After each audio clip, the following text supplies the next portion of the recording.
I mean, your subject line is essentially the reason they open your email or not, right? Because they're scanning it amongst others. When I write emails, I never hit send right away. I take a minute. Not every email, come on. I mean, there's some where I'm like writing to Lee, I'm like, hello, I'm not going to overthink this. I just need a quick response. But like high stake emails where it matters, the person on the other end, it matters. Are they going to open it? I always proofread. I always check and see, do I have those 4 signposts? Do I have a big idea? Is it clear? What can I pull back on? What is missing? And even the subject line, I might iterate on that a couple of times just to make it just right. The stakes are high when you need a response. You want your client to respond.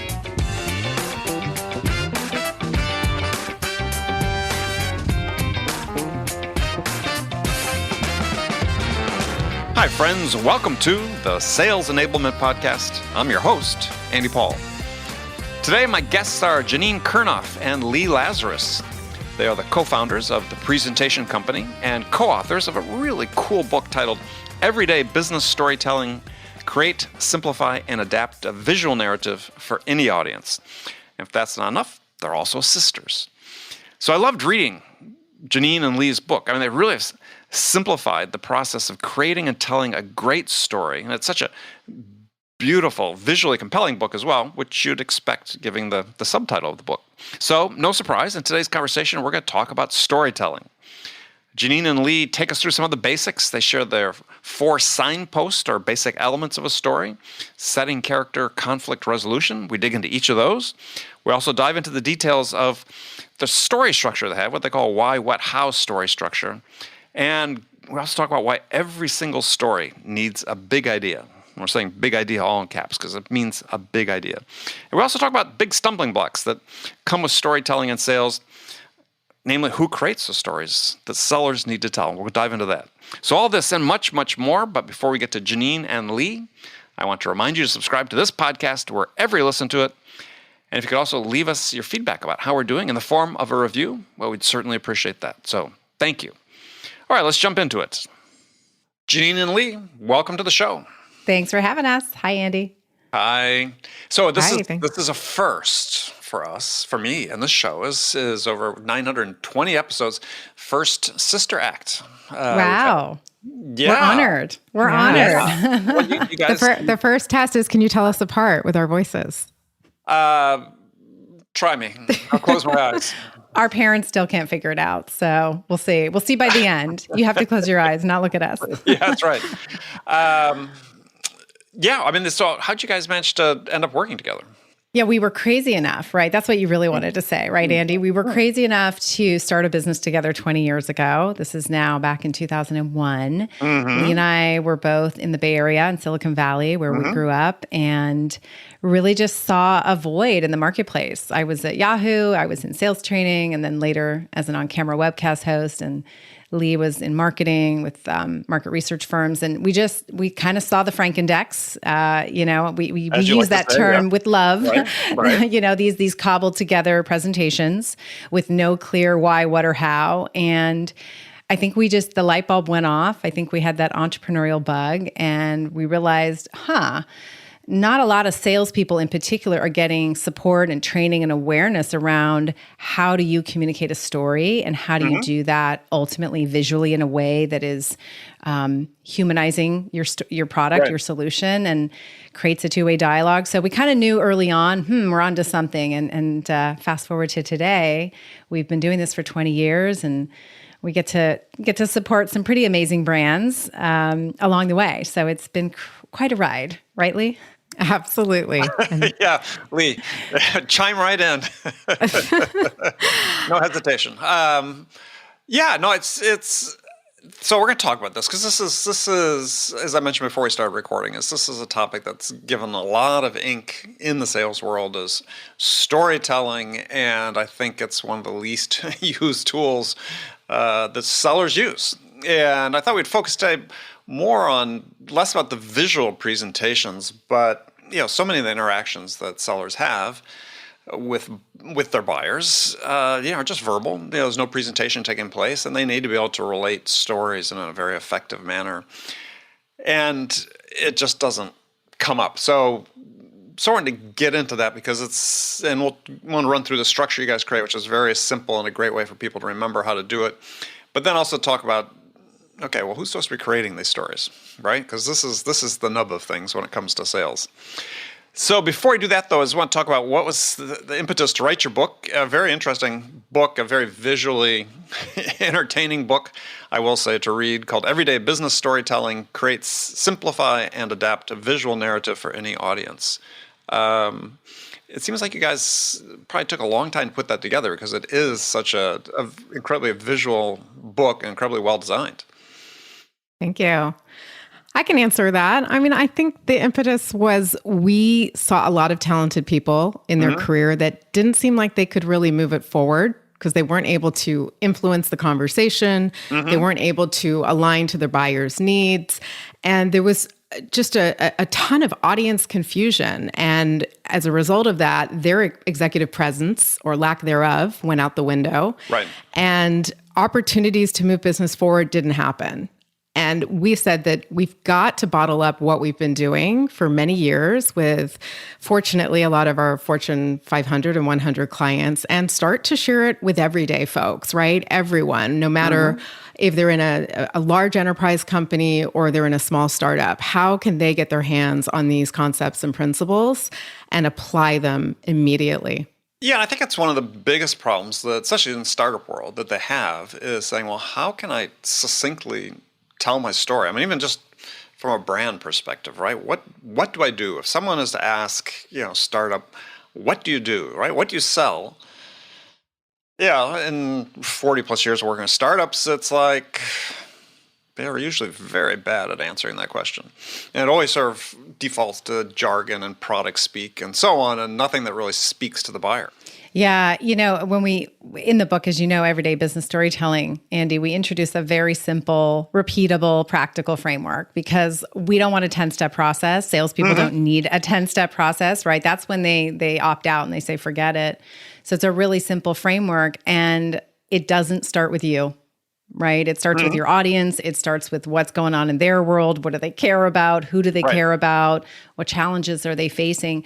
And I know that seems so simple to us as we talk here, but so many of us, salespeople or really anyone in the business world, we get really excited to talk about ourselves. And salespeople are, notorious for this, right? They want to jump in and they want to talk about their solutions, their products, right? Because they're thinking, I don't have a lot of time. I got to get right to it. And we see this in all the emails. I mean, how many emails do you get a day? Like bombarded. Oh, it's so annoying. Like they start with them. They don't start with the customer and their needs. And so I think that's the first step one is like, let's really walk in our audience's shoes and make sure we're clear about what matters to them. And then from there, you can build a story with some simple signposts. Right.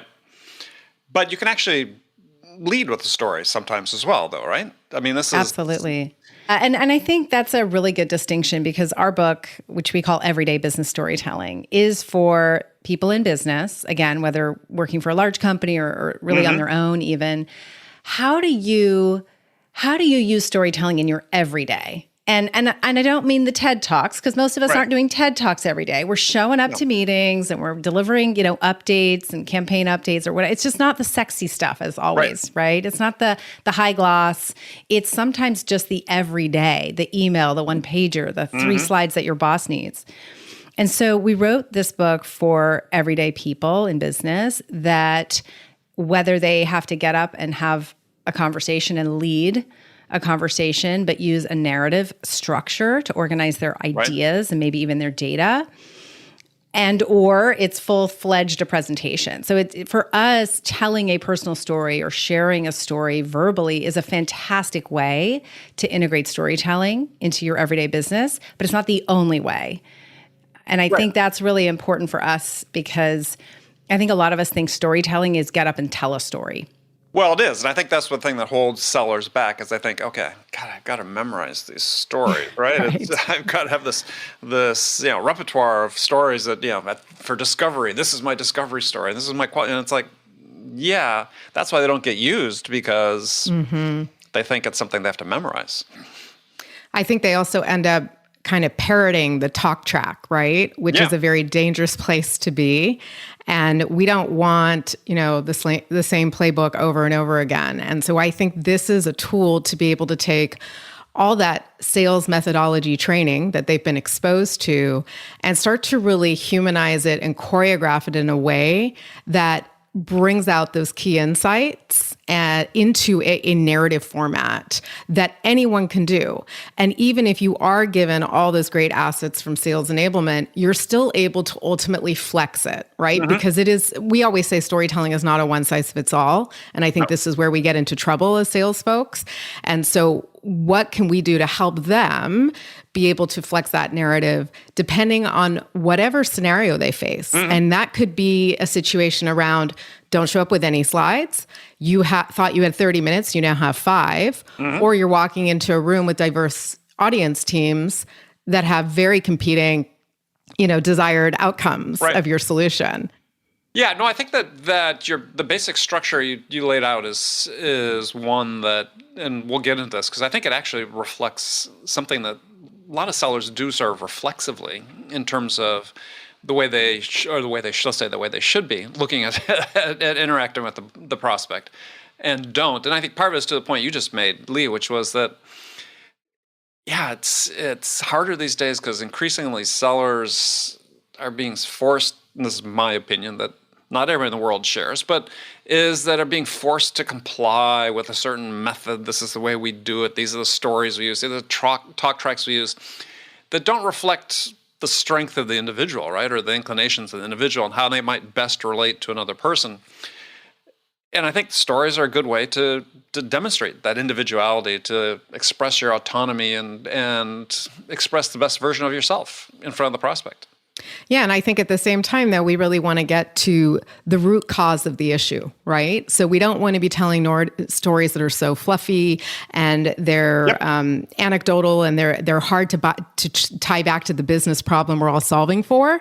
And that's where I think we've earned our street cred to say, we're going to help you still be able to humanize this and talk about the root issues, but do it in a really authentic and compelling way that brings yourself to life in the customer journey and buying cycle. Right. Well, so let's go through sort of your basic signposts. You talk about 4 signposts for creating a story. Either one of you can lead with that. We've got setting, characters, conflict resolution. This is storytelling format that's everyday entertainment we consume is built around this format. So it's part of the reason it's so natural for us. It is. And that's what I love about it. Like I said, it's just really repeatable and practical. So 4 basic pillars: setting, characters, conflict, resolution.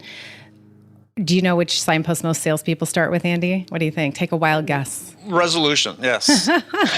I love it. We ask this question all the time when we deliver our trainings. We're like, where do you think most salespeople start? They're like, guilty, right? Why? We jump to the resolution because it's the kind of the solution, the product, and we don't give our audience a reason to care. So these. And I'll add another reason to that is this gets back to sales training. Is the sales training?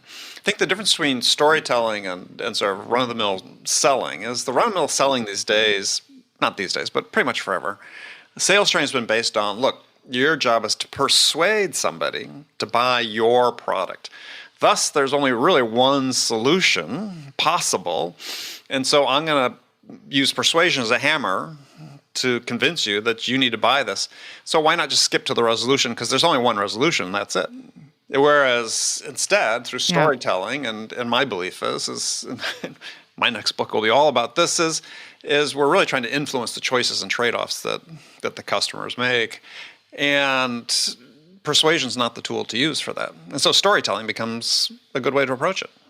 I love everything you just said. I know. I was hoping you were going to say influence when you're like, storytelling helps you influence the conversation. It's not pushing. It's guiding. And align. Right. And align, right? And I think this is where Janine's going to go in a minute, but this concept of this big idea that ultimately does help you differentiate yourself from the competition, but it does it at a very strategic level. Yeah. Yeah. So, and I'm going to tag team on that, Lee, because so we've got these 4 signposts, right, Andy? And it's in the book. We spell it out really simply. And to me, it's like giving people a common language. It's letting them learn how to speak a new language, right? It's called story. And if we all talk the same language, especially as we work and collaborate with teams, it makes it a heck of a lot easier to put together narratives and iterate and collaborate with others. So we take those 4 signposts, but we kind of layer on, because when you introduce conflict, which is the 3rd signpost, and by the way, the first 3 can go in any order, and they can be verbal, they can be visual.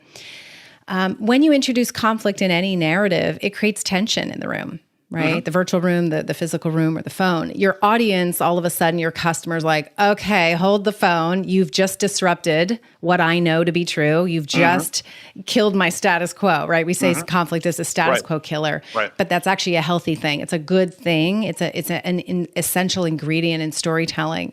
But with conflict comes discomfort. And so to get your audience from discomfort to, okay, I'm with you, I'm going to breathe again, we need what we call a mental bridge. And that bridge is your big idea. And we call it the what of your story, the one thing that you want your audience to know or do. And then once you've got that big idea, home run, get into the resolution, roll out the red carpet, talk about your products and solution. Yeah, and this relates to sales so well. Just as hopefully you'll bear with us on this, because you think about the way I think about sales is sort of a simple gap analysis, right? Where are we today? What do we want to accomplish? Where do we want to be? What are the challenges standing in the way of getting from where we are to where we want to be? And how are we going to get there, right? So that's context, characters. Conflict is the challenges, the internal barriers. The big idea is how we get there. The resolution is what's the value we're receiving from your solution. It just maps, right? And this is a conversation that I talk about with sellers all the time. This is how you approach this question, because the big idea, which is this bridge between, let's say, conflict and resolution, you call it one thing. And this is how I teach discovery to people, is that every customer always has one thing.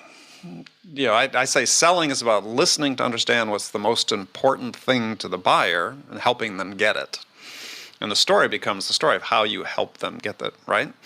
So you have to identify that one thing if you're going to do a good job in discovery. So I think I love this just sort of simple layout, setting, characters, conflict, bridge, resolution. That's how you should sell. And can I just add, sorry, Lee, I didn't mean to cut you off here, but a lot of times people think, all right, so I just need a big idea. I'll sit down and come up with some big idea. It's not that, there's a process to it. And I always say you can't write your big idea or even come up with your big idea unless you're really clear on the conflict of your story. Yeah. And you get that conflict by digging in deep to find out what does your audience care about, what are they going through, what challenges. So these signposts are very interconnected, and I think that is a real unlock for people. Yeah, well, that's why it goes. I think it dovetails nicely with what I talk about. It's just there's always one thing, right? And your job is to find out what that most important thing is and help the buyer get that. Now, there's a process they go through that somewhat maps to some of the other things you talked about in the book. And this is a problem with sellers, is they want to sell before they understand. And you can't tell a story that's going to resonate with the buyer if you don't truly understand what it is they're trying to achieve. So this is part of understanding, and to your point about just digging deep, making sure you really have defined what the problem is the buyer is trying to solve, and make sure you fully understand it. Then you can start crafting that story. I could not agree more. And I think this is why we always go back to let's really unpack the root cause, right, of the issue. And then through storytelling, we're given the tools to frame it up in a compelling manner. Right. We're connecting the dots, because I think a lot of these methodologies, which are fabulous, and we partner with many clients that have already invested in those methodologies and then bring us in.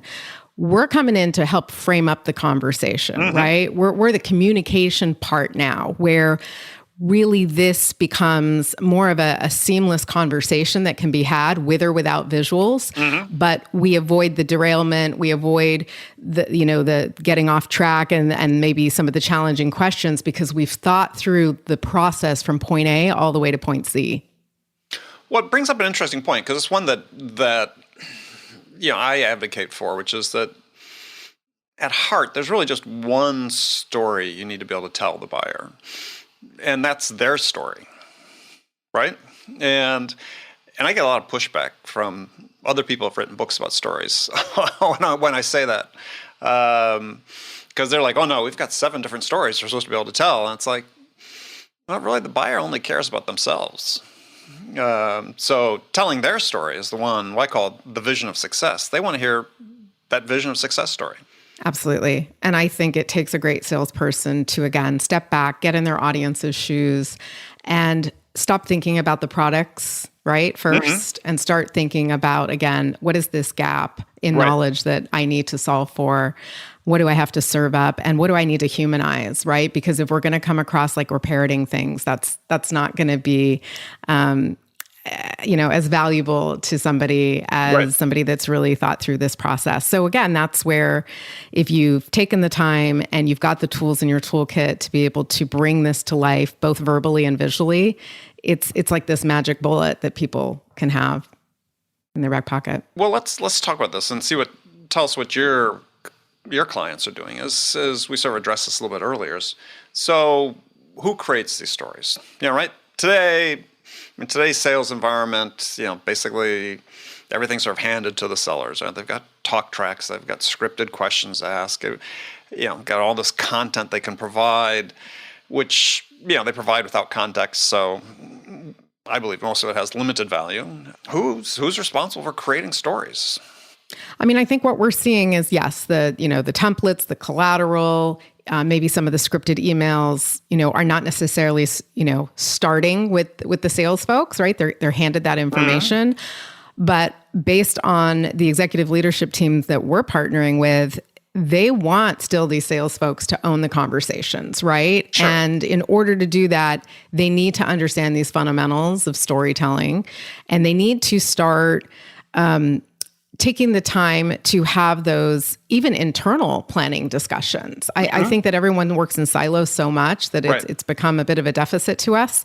And what we're doing with this particular framework is we're creating this common language. We're allowing for an iterative process to happen and a safe place to be having these dialogues with your management internally to say, do you think I have the big idea correct before I get into front of that customer? Do you think that I've identified the conflict accurately? And that freedom, that permission to start having those active dialogues has kind of been game-changing for many, many of our clients that are now reporting back to us, and always have, but they're glowing in the fact that they got in front of that key influencer. They made a huge impression in front of them, and they've been invited back for more time. Well, who doesn't love that, right? Sure. What was coming to mind for me was this idea that, storytelling isn't a one size fits all. Right. And so when you get these playbooks and these templates or these scripts, that's awesome as a starting point. I think salespeople need to feel empowered to ultimately own the story, right? Because every time you get in front of that audience, that customer, the story may change a little because time has passed. Things have transpired. Developments have been made. And so I think that's where arming folks with that framework, that common language, and that sort of empowerment to say, look, you ultimately are the storyteller here, right? You're going to be armed with something to get started, whether you're making a recommendation or an update, but ultimately you own it. You're the storyteller. And so to give them that ownership is key. I don't think a lot of salespeople innately feel that, because it's sort of like, here you go, here's the talk track, go. Yeah, and that's where I get back to this idea of the story you're telling is the buyer's story, right? Instead of getting sidetracked and thinking, look, all my stories are sort of quasi case studies or some form of social proof, is I've always experienced over decades, is that story that people want to hear. Like I said before, is they want to hear their own story. What's it going to look like when we succeed at this, right? What's our journey look like to get there, and what's that going to feel like? I always remember this quote from John Steinbeck. Read it eons ago, but the quote is, if the story is not about the hearer, he will not listen. A great lasting story is about everyone or will not last. The strange and foreign is not interesting, only the deeply personal and familiar. And I found so much power in that, because And there's research that's been done about this with Forrester did a study a number of years ago saying that, if you're the seller that gets the buyer to buy into your vision of success, your odds of winning the deal stand at 65%. Mm-hmm. That's pretty significant, right? Mm-hmm. And so it's like, why wouldn't you focus on building the story that the buyer can identify with that's their success? Because then that is a compelling event to get them to make a decision. Absolutely. Okay. So I liked your idea about your sound bites for big ideas, because it got back to that first thing we talked about is companies just doing a bad job of messaging, right? I've always had this belief you can tell your story in 5 words or less. Yeah. And not only say what you do, but the benefit that somebody gets from it. And I ran a contest last year on LinkedIn where I asked people to come in and tell me what they sold in 5 words or less using that framework. And we had hundreds of entries around the world, but the people who got it really got it, right? It was no buzz speak. And I found that's sort of story. I guess the storytelling for me in its simplest form is everyday sellers get asked, what do you do? And they don't know how to answer it. I think you just hit on something. It's just using everyday language. I mean, that's the first thing. And I mean, it seems so intuitive to us here in this conversation, but I can't tell you how many times, because we deliver workshops, right? So people struggle to write their big idea. They come up with all the jargon. Right. They can't help but talk about themselves. And a big idea is designed to be just that, big, visionary, inspiring, a preview, not the meat and potatoes. It's not the movie, it's the trailer. What you were talking about also is a soundbite option, which we really subscribe to. And the idea is it can't be forced. But if you just had to step away, not look at anything, and just in your true heart and gut, how would you express your big idea? That's the soundbite option. That it's very almost casual, colloquial, but not slang, and very conversational. It's what you're going to leave them with as you walk out the room, and it's just this resonating big message. So it takes practice. I'm not going to lie. A lot of times when you sit down to write your big idea or your soundbite version of the big idea, it takes some iteration, and some people are really good at it. Yeah. And that's what I love about the collaboration piece that happens if you have a culture of storytelling in organizations, because all of a sudden it's like, hey, Andy, can I get 5 minutes? I need to vet. I need to I've got a big idea, but I don't know. What do you think? And then we're riffing, and then we're talking, and all of a sudden you've just reframed my big idea in a way that's like way better than I could have come up with because we're talking the same language. And it happens. It happens naturally, and sort of natural-born storytellers emerge in this process where they almost start to coach and create a mentorship with each other because of this like sort of iterative process that is the magic of storytelling in my mind. Yeah. Yeah, no, I can see that. I mean, it's I've worked with companies where we've, again, using sort of this 5-word format as we just use that as a starting point, really, is if you can express that idea that succinctly, where the customer sort of intuitively understands it without further explanation, then that's a great door opener, right? That opens the door to further conversation, more storytelling, and so on. But it's amazing just how a bad job most companies do, and most sellers, to your point earlier, is hey, I'm going to make a cold call to somebody, and they're going to say, what do you do? And you'll get 30 seconds back of jargon. Right. Yeah. And I think that the worst culprit is the emails. That's where it really starts to get out of control. And we've taken our whole storytelling approach and applied it to a storytelling, an email lens, and it's night and day the results of getting through somebody's inbox and filter. When you have it crafted through the lens of a narrative versus let me just open up the headline with my resolution and do you have time for a 30-minute meeting? Yeah. Well, let's get into that, because in the book, when you go through that section of the email, I mean, it seemed almost a little counterintuitive to me, because the headline, which to me I sort of take as almost like a subject line, but first thing people see, most of the time people these days are saying is make that short and succinct, right? Sweet. And you weren't, right? You were sort of not necessarily the opposite, but they were fairly good sized lines. And So talk about that. Yeah, I think this whole idea of brevity, right? We've all been trained, even when you look at slides, right? We've been trained short titles, right? And so we come up with these really vague, what we call headings, not headlines. So we say update or agenda. It's like, okay, what do I, like, tell me more, right? And we do that in emails. We say meeting update. Well, what meeting? What do I need to know or do? Because you are one of a gazillion emails flooding my inbox. So how can I quickly scan your subject line? It's really important. And that subject line needs to be audience centric, not salesperson centric, right? It can't be what you need. It has to be what they need. Right. And we are literally students of our own practice here, truly. Right. I mean, every day we're all sending and receiving emails. Do a self-reflection. Which ones are getting heard? And there's some real insight around this, around walking in their shoes, making it about them. And so the brevity thing it's a bit of a controversy, right? It's like, wait, you're telling me to make my emails longer? You're telling me to have a longer subject line? Yes, we are, because context is king. And if you can give your audience context for why they should open this up and what you need them to know and do very quickly so that they can scan it quickly, there you go. And that may mean a sentence longer or two, or a word longer or two. But how many of us get emails where you're like, I have no idea what this is in reference to.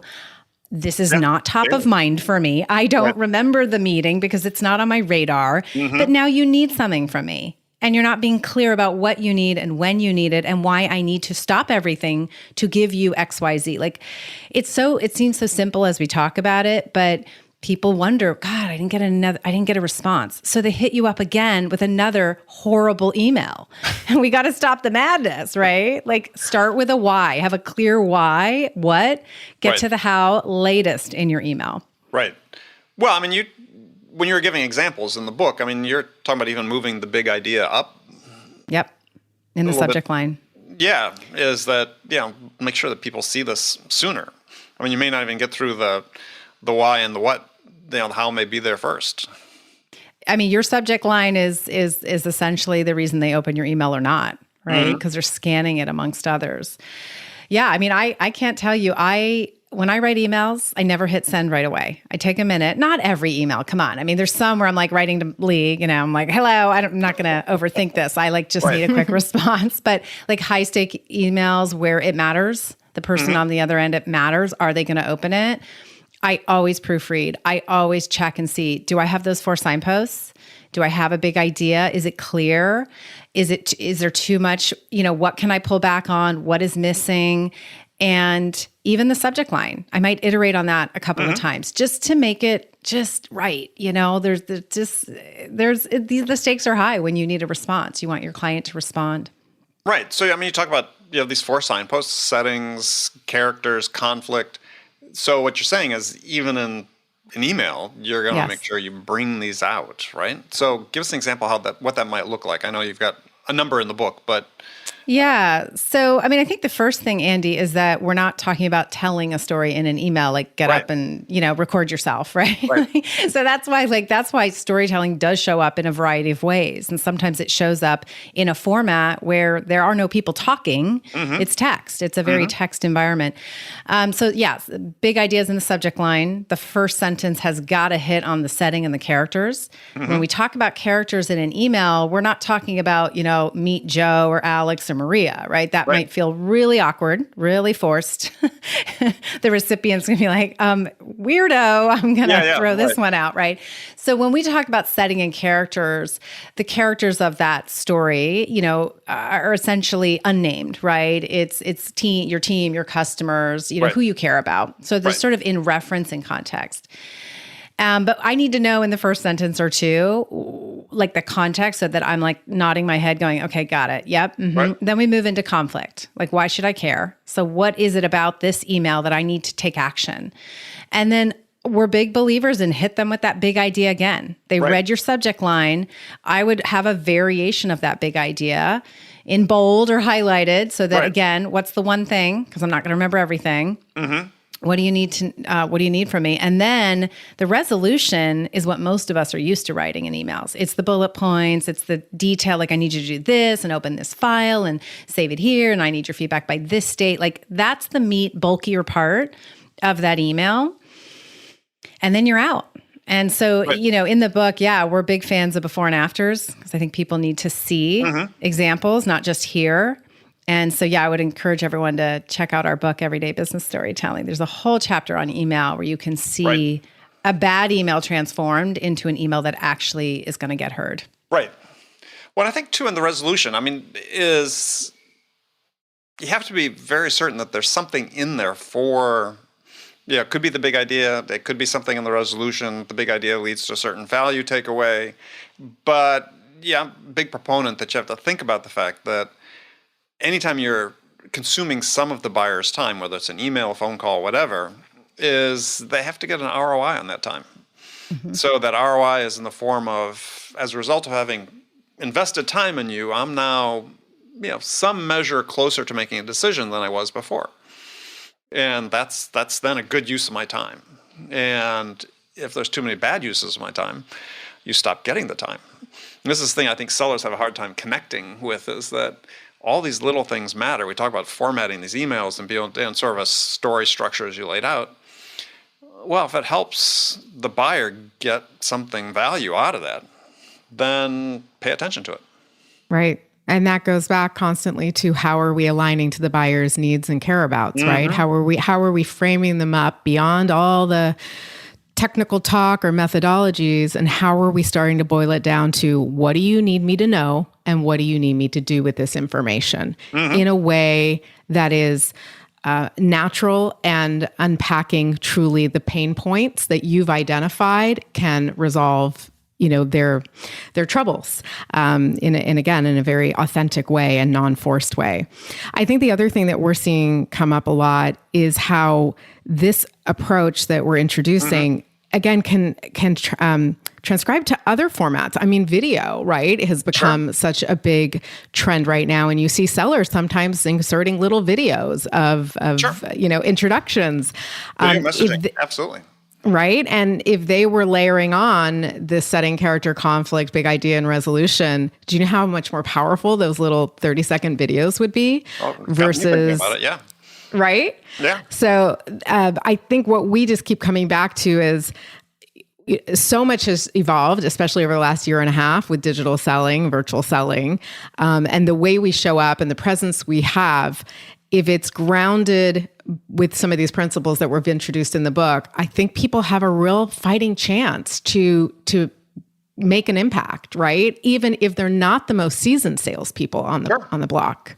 Well, absolutely. I think the critical point you brought up, and I stress over and over and over on the show, is that sellers have forever been guided by their process, which is not aligned with the buyer's process. And so the messaging then, naturally, as a seller, tends to flow along with your process, not the buyer's. So you look at a typical sales process, it's first call, maybe discovery, demo, more discovery, qualification, presentation, proposal. Well, the buyer doesn't think that way. They're going, right. I'm going to define my problem. I'm going to evaluate the alternatives that are out in the market. I'm going to formulate some options for solving my problem. I'm going to choose how I want to solve my problem, which sort of aligns a little bit with your how, and then I'm going to choose who I want to solve it with. And your storytelling should be supporting their journey through that, not, how do I get them to qualification stage? Which unfortunately is the way it mostly works. Yeah.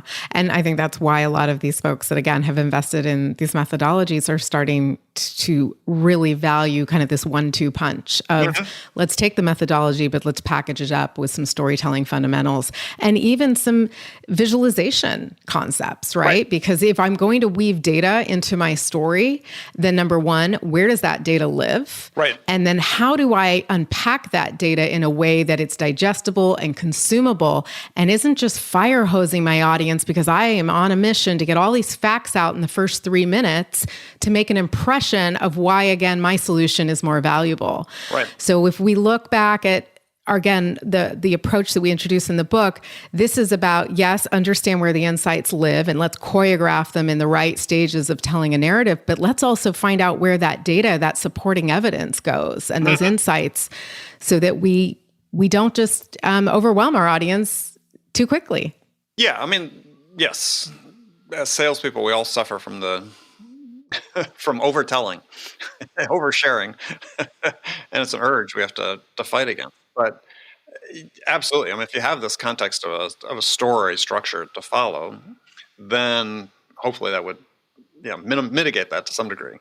I think also when we think back to the support that salespeople get from marketing, for example, or sales enablement teams, they are given a lot of really great data, right? And all these juicy insights. And it is hard to figure out, how do I present that in a way that isn't going to overwhelm, as you say, Lee, the audience. And I think that just kind of comes back to, again, you're the storyteller. You get to decide how the story is going to unfold. And if you are sort of aligning to those pillars of storytelling, right? You've got your 4 signposts, you've got a big idea. That's when you're like, all right, I'm going to bring in some insights and data here. I'm going to bolster the conflict because I need to back that up with some data. I really want to drive that home. But it's done in a way that's sort of grounded in a narrative. And so you're sort of taking the story, but wrapping it in data. And that's the magic, And there's an interesting stat that says we're 22 times more likely if we take our facts and wrap it in a story. Well, it's like, hello, you get to have your cake and eat it too. So data is good, but it needs to be wrapped in a story. Otherwise, it's going to be a data dump. And that's what we see a lot of folks doing. And then they're like, why didn't my presentation go well? Why didn't my conversation go well? I had all my data. It's like, did you frame it up in a narrative, or did you just hit them with a lot of metrics? We're human at the end of the day, right? We can't remember all the facts. It's a lot. Right. Well, it gets back to the point that I made before, and this is, I think for storytelling to become really effective, is there's other behaviors sellers have to learn first, which is this idea of what I call understanding. Is what sellers want to do, because they're so scripted these days, and for the most part, is they see themselves as collectors of information, and they say, oh, I've got all this information, but they don't understand, right? And there's a huge gap there between knowing and understanding. And to be able to tell an effective story, you really have to understand, because the data, absent understanding, is meaningless to the buyer. And so for the people listening to this, it's like, that is a really important step you have to make sure you get to, is it's digging deep, as you said earlier, Janine, make sure you really understand, because otherwise the customer's going to hear the story and go, well, that's not us. Yeah. And I think the fact that everybody does have so many assets at their disposal, right? I mean, again, whatever sales enablement or marketing is providing you, and I'll just say one thing, this is where if the best or the most successful companies we're seeing have this common language, right? The sales enablement, marketing to sales, everybody's talking the same language. Right. And they're producing content that is that connector, right? So by the time it gets to the field sales, they've got stuff that really speaks to them, and they don't have to work hard to decode it because they've been trained on the same methodology as the folks that were creating the content. But what I heard you say, and what we see a lot, is that just because you're given all these great assets doesn't mean it's magically going to tell a great story on its own 2 feet. You still have to have the mindfulness. You still have to have that kind of decoding lens that you put on things to ask yourself, what is missing, or what needs to shift for my particular buyer to influence that decision-making process. But if you are set up for success with the right tools from the beginning, well, then we're certainly going to have a lot more efficiency and productivity, right? Which is everybody's goal in this. Yeah. Well, that gets back to, I think, to what I was talking about earlier with my vision of story is, I want to tell this, what I call the vision of success, is I build that story with the buyer. Right, it's a story that evolves to the point Janine made earlier, because the buyer is evolving as they're going through the buying process. So it's not, I need 20 stories, or it's not like it's a finished story day one. Is part of their process is building a story. Yeah, we call it story building sometimes, not storytelling. Storytelling's part 2, right? Yeah. Story building is actually harder. And it takes time, it takes discovery, it takes putting that detective hat on and really digging in to understand what your audience cares about. And then you got to build the story. The last piece is telling it, but we use the word storytelling as if it's like magically going to appear, the story, right? There's some work to be done to uncover that story. Yeah, it is making me think as I was reading the book, I was like, okay, so what's worse or what's better? A mediocre story well told or a better story told poorly? Well, that's interesting because a lot of folks that show up in our workshops, because we do a lot of, sort of team training, a lot of folks will say, I am not a seasoned presenter. I don't even like getting up in front of an audience. I mean, just separate from salespeople for a second. Okay, so like engineers, technical folks, we get a lot of them in our trainings as well. And they're like, this isn't for me. In fact, they show up and they're like, you can already tell they've been triggered. They're like, I'm in a storytelling training. What is going on? Like, I shouldn't be here. This is not me. And yet it's those technical folks that are getting a seat at the table with senior leaders. They need to be able to distill the information in everyday language to senior folks because they have that insight, they have the expertise. They're the ones that need it more than anyone in a way. Mm-hmm. And it's just interesting how they typically kind of opt out and they're like, I don't need this. I'm not a Hollywood scriptwriter. Like, I'm not in marketing. I'm not a salesperson. I don't need this.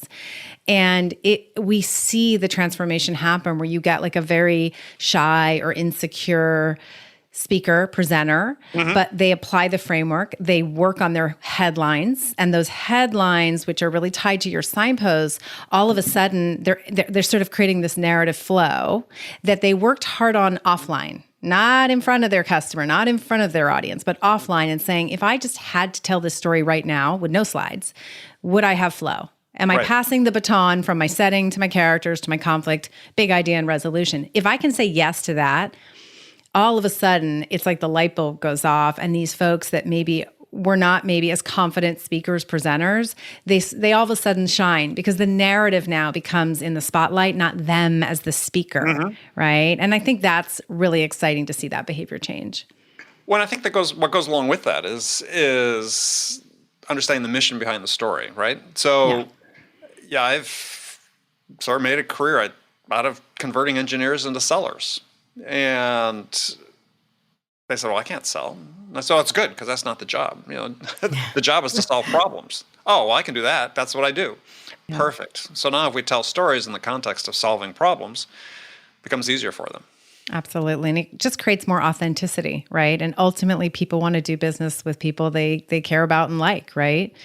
And so, as you said, yeah. And just all of those little touch points along the way with that buyer, you're showing up authentically, you're showing up with a story. And it's just, whether it's an email, it's a conversation, it's, hey, let me send over 2 slides or a playbook or whatever it is. Right. You start to build this sort of overarching experience that says, I'm a real human. I'm going to humanize the story I want to tell, and I'm going to help you understand your challenges and how we can solution those, and just ultimately kind of creating more of a two-way dialogue, which I think it can be very scary for a lot of us, but it's so empowering, and storytelling can help you create that two-way and really meet your audience where they're at, not where you think they're at, but really where they're at. Great. All right. Well, unfortunately, we've run out of time, but it's been fantastic. We'll have to have you back. We'll talk more about the book and building stories. So if people want to learn more about what you're doing or connect with you, what's the best way to do that? Lee, I'll let you take that one. She's the big sis. Oh, thank you. They should definitely go to our website, presentation-company.com, and they can access information about all our workshops. And actually, just this week, we went live with an open enrollment, on-demand, self-paced version of the book, essentially. Nice. So folks can actually get a hold of all these concepts that we've just talked about today and take them individually. Very nice. All right. Yeah. And I presume you're on LinkedIn as well? Absolutely. We're on LinkedIn. Our book, Everyday Business Storytelling's on Amazon. So we are out there in the world. You can find us. You can also go to everydaybusinessstorytelling.com to find more about our book. Okay. Thank you, Andy. As I said earlier, it's a very well-designed book, easy to consume. Thank you. Encourage people to pick it up, and we'll look forward to talking again. Thank you so much. We would love that. Thank you. Okay, friends, that's it for this episode. First of all, I want to thank you for taking the time to listen. As always, so grateful for your support of the show. And I want to thank my guests, Janine Kurnoff and Lee Lazarus, for sharing their expertise with us today. If you enjoyed this episode, please subscribe to this podcast, Sales Enablement with Andy Paul, on iTunes, Spotify, or wherever you listen to podcasts. You can do all that on your phone in less than a minute as soon as this episode is over. So thank you for your help. And as always, thank you so much for investing your time with me today. Until next time, I'm your host, Andy Paul. Good selling, everyone.